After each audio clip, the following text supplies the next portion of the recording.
Olá, boa noite. Hoje é sexta-feira, dia 6 de dezembro de 2013. Está no ar mais uma edição do TVU Notícias pela TV Universitária. 5 casais homossexuais oficializaram a união no primeiro casamento coletivo gay de Minas Gerais. A cerimônia foi realizada na noite desta quinta-feira aqui em Uberlândia. No altar, as cores do arco-íris, um momento único para os 5 casais que selaram a união através do casamento civil, direito aprovado em lei em abril deste ano. É uma conquista desse ano, né? A gente tem várias outras pautas, mas uma das principais é esta, né? A gente vê a dificuldade que a gente teve e tem em levar essa pauta ao nosso legislativo, tanto é que o judiciário teve que se pautar à frente e regularizando essa situação. A expectativa da organização do casamento coletivo era de que pelo menos 25 casais dissessem sim neste dia, mas a adesão foi bem mais baixa, o que pode refletir um preconceito que ainda existe no Brasil. É uma questão de cultura, é uma questão de quebrar tabus e da gente levar essa oportunidade também para essa população. Marcos é também um dos noivos, o único casal masculino na cerimônia.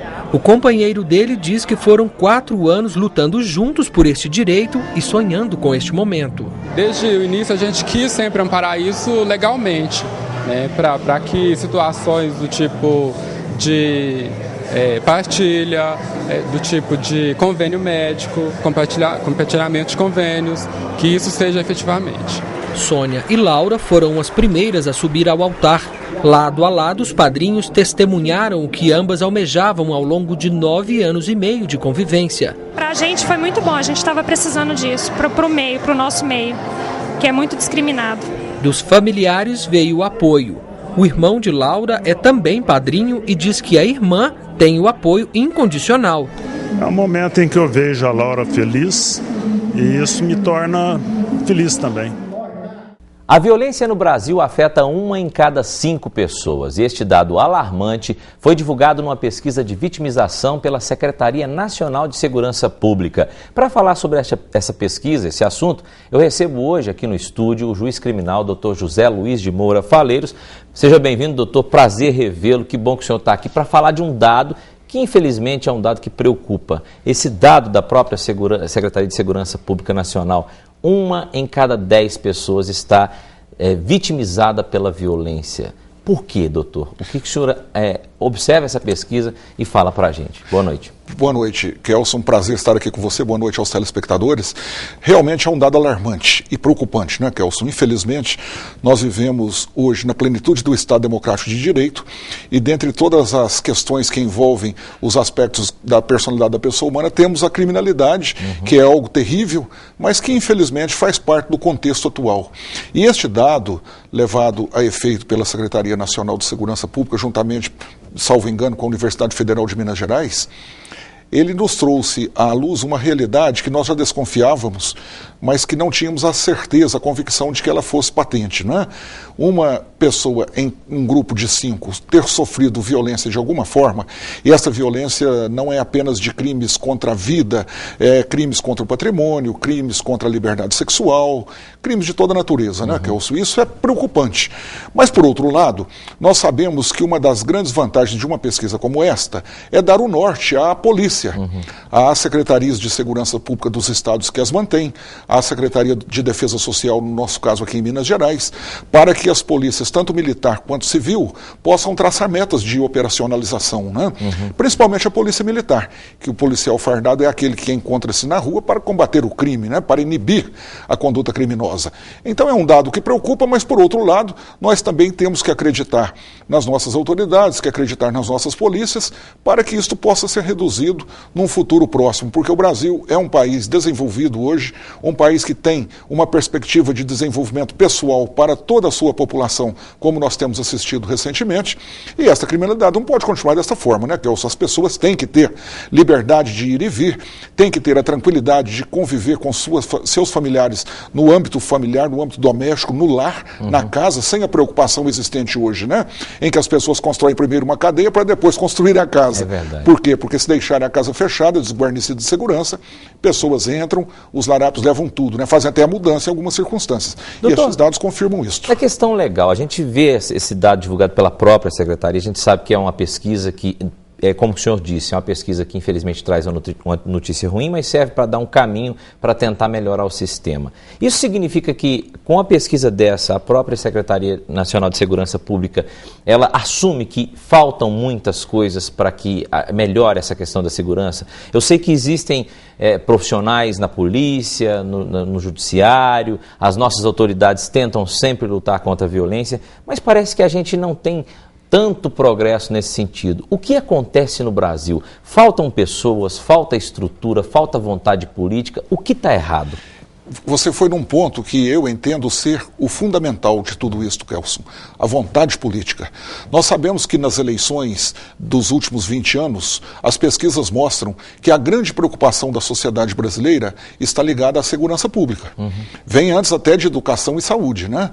Então, os nossos governantes, os nossos parlamentares, que são os membros do Poder Executivo nos 3 níveis, tanto municipal quanto estadual e federal, portanto os prefeitos, os governadores e a presidência da República.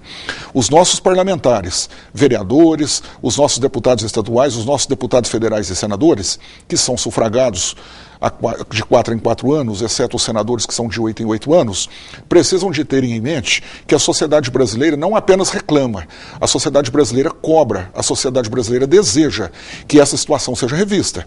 Mas para rever, essa vontade política tem que se aflorar, inegavelmente, Kelson, e tem que ser mexida na estrutura, tem que ser mexido na estrutura do problema, tem que ir no âmago dele.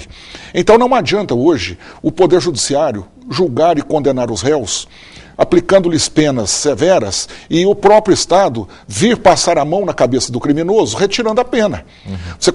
Você condena um latrocida que mata e rouba há 30 anos, depois de 5 anos ele está na rua. E que é um absurdo. É um absurdo, é a legislação, né? Então a sociedade brasileira não concorda mais com isso. Outra coisa, Kelson, colocar o indivíduo no presídio da forma como nós fazemos hoje é também se autotapear.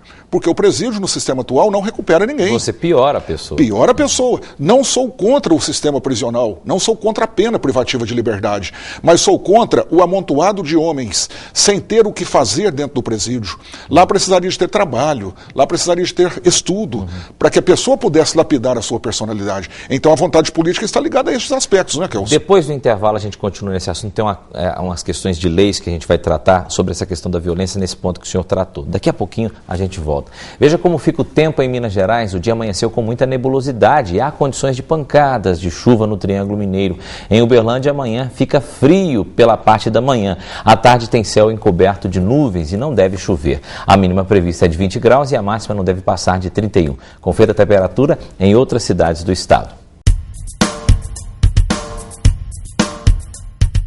Sol e aumento de nuvens em Delta. À tarde e à noite há previsão de chuva, mínima de 22 e máxima de 34 graus. Há previsão de chuva pela manhã em Monte Carmelo, tempo estável durante todo o dia, mínima de 18 e máxima de 30 graus. O dia amanhece ensolarado em Abadia dos Dourados, deve chover a qualquer momento, mínima de 18 e máxima de 30 graus.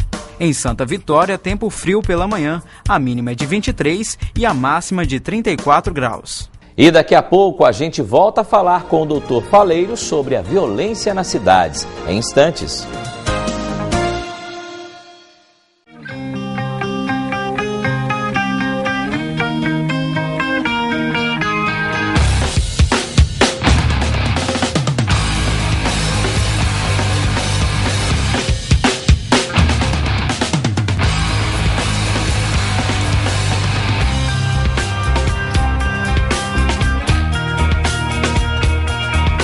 FAEF, Faculdade de Educação Física e Fisioterapia da Universidade Federal de Uberlândia.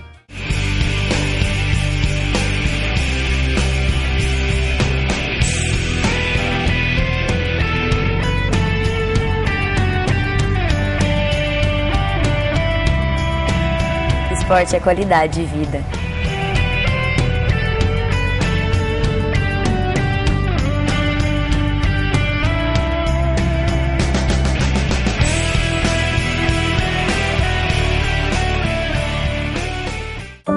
O trânsito mata mais de 40 mil brasileiros todos os anos.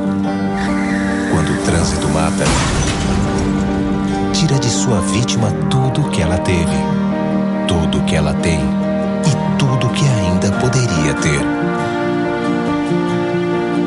do futuro, o Brasil não está deixando de viver. Consciência no trânsito. Um pacto pela vida.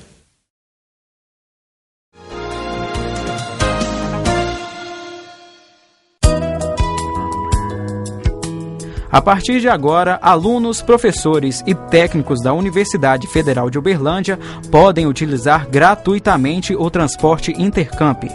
Esta é uma reivindicação antiga do movimento estudantil. As linhas, por enquanto, circulam entre os campi Umuarama, Educação Física e Santa Mônica. Horários do transporte pela manhã: às 6h40, 10h55 e 11h50. No período da tarde, os horários de saída são 12h30, 1h20, 4h55 e às 5h50. À noite e nos fins de semana, o serviço não funciona. Para embarcar, o usuário precisa apresentar ao motorista a carteirinha institucional.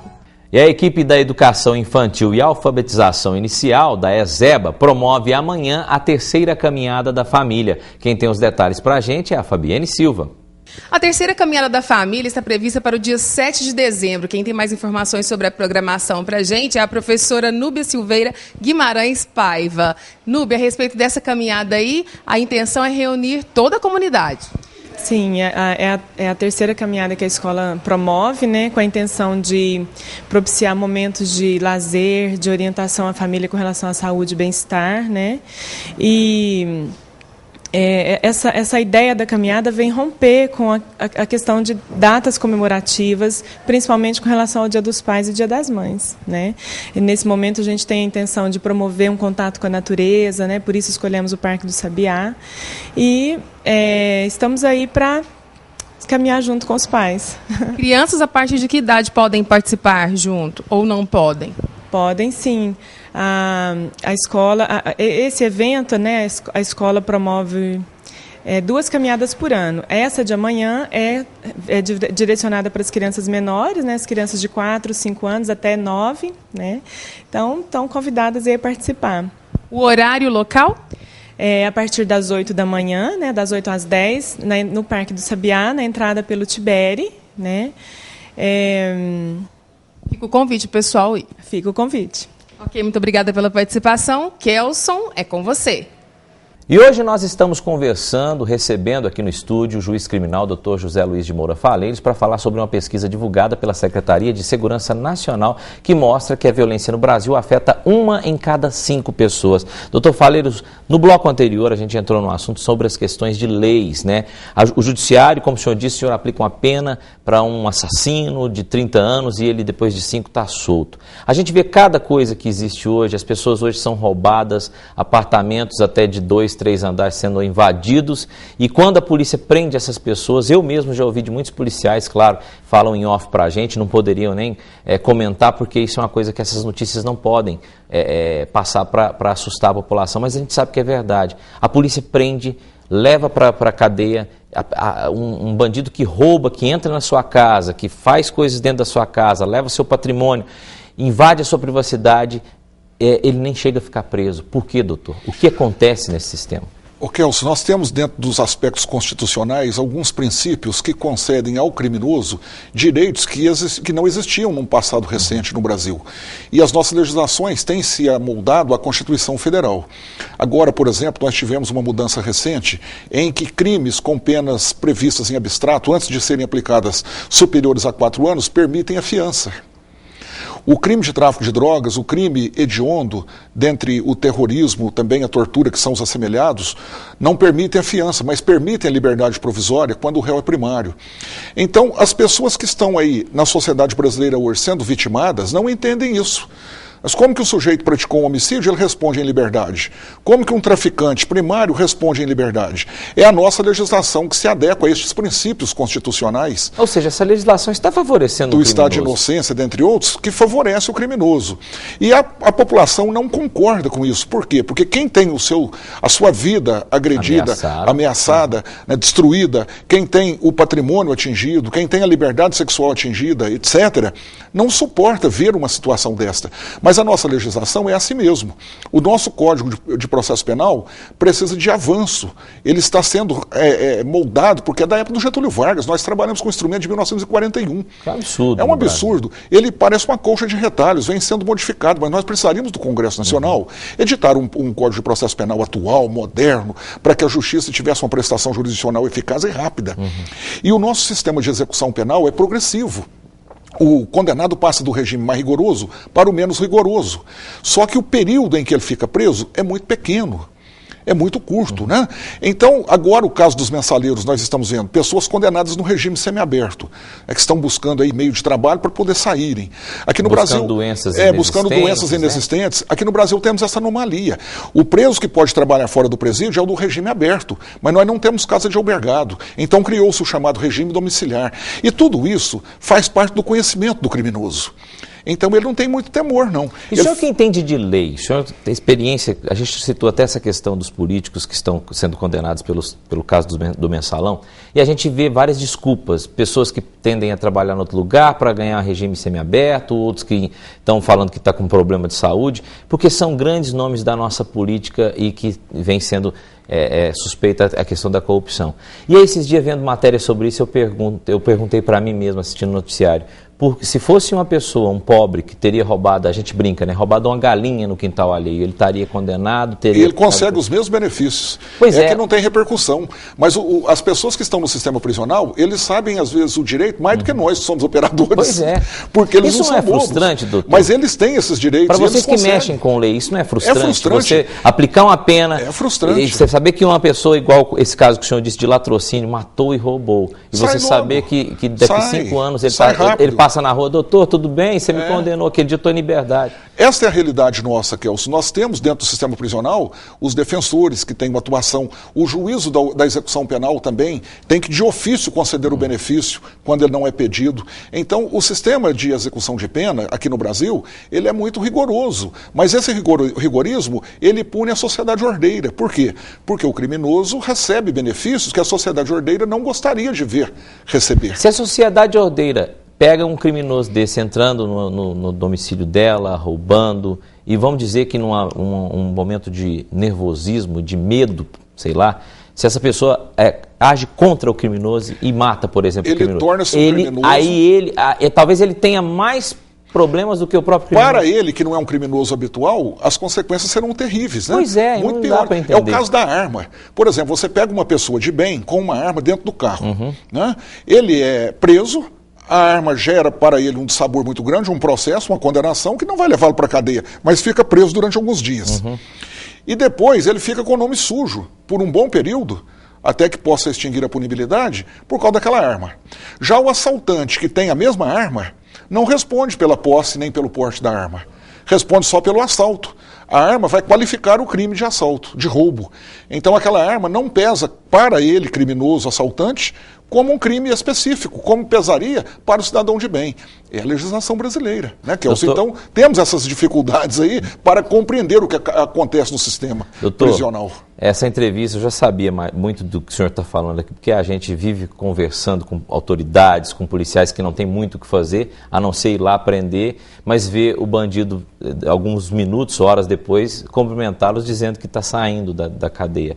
Isso é frustrante para o policial, isso é frustrante para a sociedade ordeira, isso é frustrante para vocês que trabalham com a lei, que condenam, mas infelizmente existem essas coisas. E eu digo uma coisa, é lamentável saber que as nossas leis são dessa época, estão tão retrógradas e que leva a esses índices. Eu acho que o principal é mudar terrível. Essas leis, para não ter esses índices de violência. Uma pessoa em um grupo de 5 sendo vitimada. Por quê? Por causa desse tipo de problema que nós temos no país. Ou seja, não adianta colocar mais viaturas, mais homens, melhorar o sistema judiciário. Não resolve isoladamente. Não resolve. A polícia é operante, a polícia é atuante, mas ela não consegue combater isso por si só. Precisamos também de combater o uso de crack, Kelso. Precisamos tratar os criminosos que são dependentes químicos e não tê-los apenas como criminosos, mas como pacientes. Doutor porque o crack é um problema. Se deixar, a gente conversa o programa inteiro, mas infelizmente nosso tempo acabou. Quero que o senhor volte mais vezes para a gente debater esses assuntos tão importantes e interessantes. Voltarei com prazer, Kelso. Muito obrigado, boa noite. Boa noite. E será inaugurado hoje um espaço cultural do Conselho Regional de Engenharia e Agronomia de Minas Gerais, que é o CREA.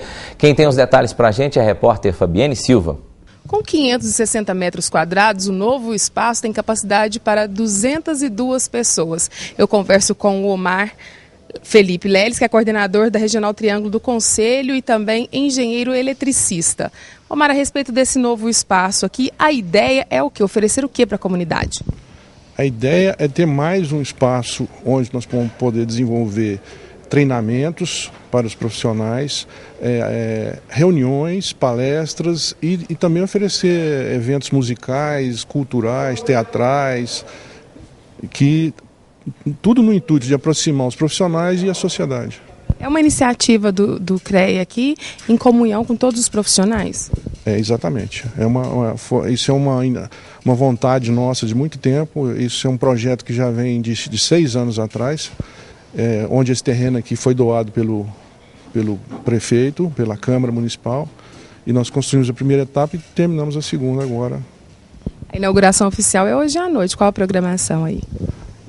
Nós vamos ter uma abertura solene, a inauguração formal, depois nós vamos ter um show com Chico Lobo, que chama Viola e Causos, que é um excelente músico de Belo Horizonte, e depois nós vamos ter um congraçamento entre nós aqui, né? Com relação aos grupos de teatro aí, aos artistas da cidade que queiram fazer apresentações aqui, como fazer? É procurar o nosso funcionário aqui, o Fábio, ou a Vera na Associação dos Engenheiros. A inauguração oficial é hoje, que horas? Às 19h30. Fica o convite para o pessoal participar. Fica o convite, mas hoje é um evento mais para autoridades e convidados, né? E a partir do ano que vem, porque nós já estamos no final do ano, vai ser aberta à sociedade. Um novo presente para Uberlândia. Exatamente. Ok, muito obrigada pelas informações. Kelson, é com você. E não saia daí que depois do intervalo tem a programação da nossa agenda cultural para o seu fim de semana.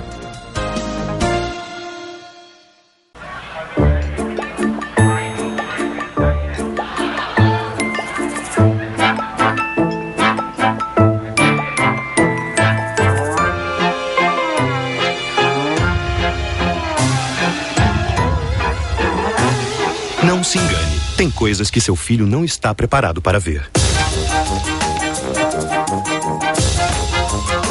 Confira sempre a classificação indicativa. Ministério da Justiça, Governo Federal.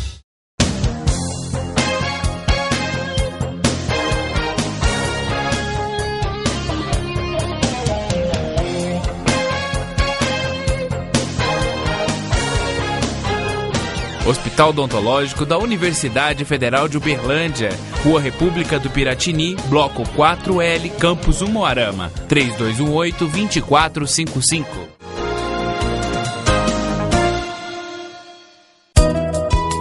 A Universidade Federal de Uberlândia, por meio do projeto Xadrez na UFO, lança cursos gratuitos de xadrez online. O primeiro curso de nível básico pode ser acessado em www.ileel.ufo.br/xadreznaufo/curso. A previsão para os próximos meses é de lançamento de mais 4 novos cursos, nível intermediário, avançado, expert e mestre. O jogo de xadrez acessível para todos. Mais informações 3239-4449. E o fim de semana chegou e com ele a programação da nossa agenda cultural. Quem traz os detalhes para a gente é a Gislene Rodrigues. Olá, tudo bem? Nesse fim de semana tem muita coisa boa para se fazer, mas se você ainda não sabe como vai aproveitá-lo, ainda dá tempo de conferir as dicas da agenda cultural. Para quem curte música internacional, daqui a pouco às 8 horas tem show de Beatles cover no Porão Bar. Às 9 tem festa gratuita no Campus Santa Mônica da UFO. O evento faz parte da Semana Design e Arquitetura. E no mesmo horário, no Republic, acontece o Túnel do Tempo, com a apresentação dos sucessos musicais dos anos 70, 80 e 90. No sábado à tarde, acontece o evento Chorinho no Coreto e Poesia na Calçada, realizado na Praça Clarimundo Carneiro. A entrada é franca. À noite, tem show de lançamento do DVD do grupo SPC com Alexandre Pires e Só Pra Contrariar no Castelli Master.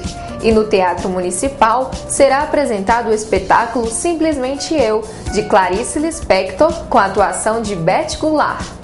No domingo de manhã, tem mais uma edição da Feira da Gente na Praça Sérgio Pacheco. A entrada é franca. Às 16h, no Santo Malte, Marcelo Todinho apresenta os sucessos do samba. E para quem gosta de música nacional, às 18h acontece o projeto Música Bacana Brasileira no Beco da Canela. Um ótimo fim de semana para você e não perca as dicas da próxima Agenda Cultural. Tem muita coisa boa para se fazer este fim de semana. Muito obrigado pelas informações, Gislene. E já começou a primeira Copa Brasil de Bocha, pares e equipes em Uberlândia. Ao todo são 12 delegações de diversas localidades do país. Na abertura oficial do evento, mais de 70 atletas de 10 clubes do país inscritos na competição. Da equipe do SESI de São Paulo, Daniela viajou cerca de 11 horas para disputar a primeira edição da Copa Brasil de Bocha, de pares e equipes, e tem boas expectativas. O melhor resultado possível, né? Pra gente ver que o treinamento valeu do ano inteiro. Clodoaldo é campeão brasileiro da Copa de Bocha, realizada em outubro deste ano, em Maringá, e vai disputar a primeira competição em pares de Minas Gerais. Apesar da ansiedade dos jogos, está motivado em superar o novo desafio. É completamente diferente do individual. Até o posicionamento dentro da quadra ele é diferente. Então, exige um treinamento muito mais específico para isso.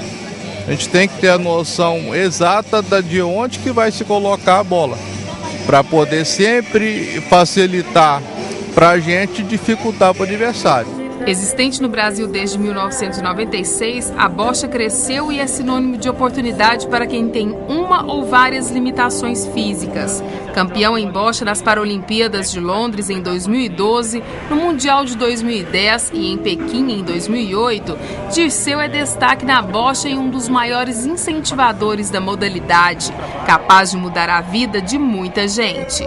Eu tenho uma distrofia muscular de cinturas, uma doença degenerativa que me levou a ficar na cadeira de rodas. E eu imaginava que eu só ficaria preso dentro de casa, porque eu tenho 33 anos e andei até os meus 26 anos. Então, quando eu conheci a bocha adaptada, a minha vida era ficar em casa.